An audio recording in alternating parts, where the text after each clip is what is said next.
The cake was still on the table when the lights dimmed. My sister's voice rang out, "We made something special."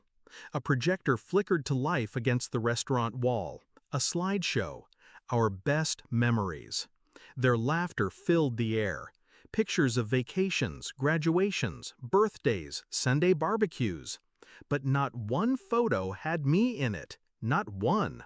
I sat there, smiling like the perfect host, as if it didn't sting like a blade twisting between my ribs. Mom leaned over, her hand brushing mine. "Don't pout," she whispered, still smiling for the crowd. "You know you've always been more of a background type." I just nodded, then excused myself to the bathroom, and in that quiet stall, I pulled out my phone.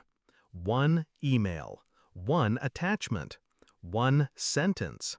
Then I slipped it back into my pocket, washed my hands, and returned to the table like nothing had happened. They didn't know I had just lit the fuse. I used to believe family was unshakable. When I was younger, I bent myself into every shape they asked of me. Babysitter, errand runner, emotional sponge.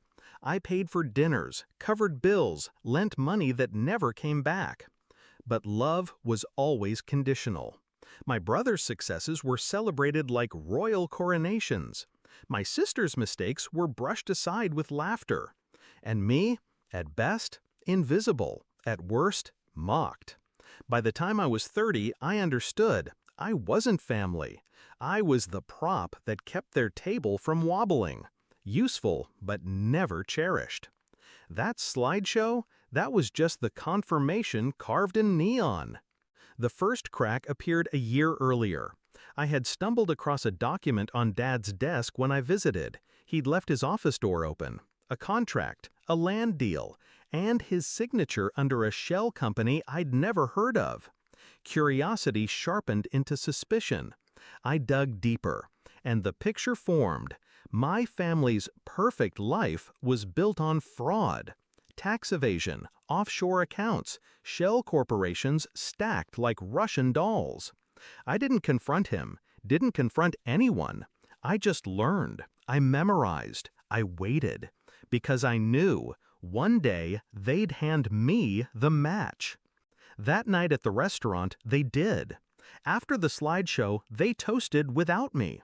My name barely left anyone's lips. "Happy birthday," my brother said at last, raising his glass lazily. "You're, what now, 34? Don't worry, you've still got time to do something with yourself." Laughter. Mom's hand patting mine like I was the slow child at the table. That was the moment. The match dropped. My plan was simple. I had already compiled everything: account numbers, contracts, hidden properties, falsified tax returns.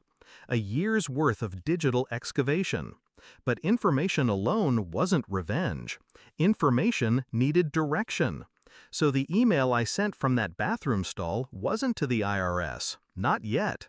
It was to their investors. Every friend they bragged about, every business partner who thought they were trustworthy. I sent them the evidence in neat, damning packages. 3 months later, the phone calls started. First came Mom. Her voice shook through the line. "What did you do?" I didn't answer. She begged, she screamed, she even tried crying. I hung up. Then came my brother.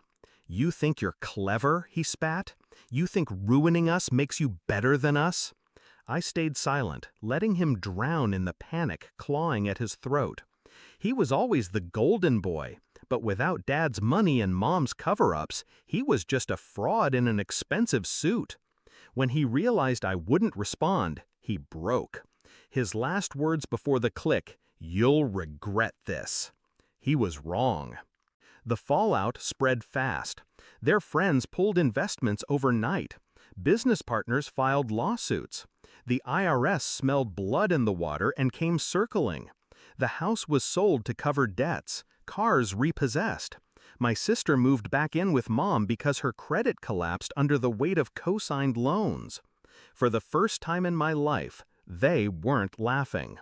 3 months to the day after my birthday, I saw them again. Court. They didn't notice me at first, sitting in the back row. Dad shuffled in, thinner, shoulders hunched, his arrogance peeled away like old paint. Mom followed, her makeup caked, her eyes hollow. My brother sat at the defense table, jaw tight, pretending to still have control. But when their eyes finally landed on me, calm, collected, silent, their faces drained of color. They knew. The ghost in the slideshow had come back to haunt them. My revenge wasn't dramatic. No screaming, no confrontation, no confession shouted. They wrote me out of their story, so I wrote the ending of theirs.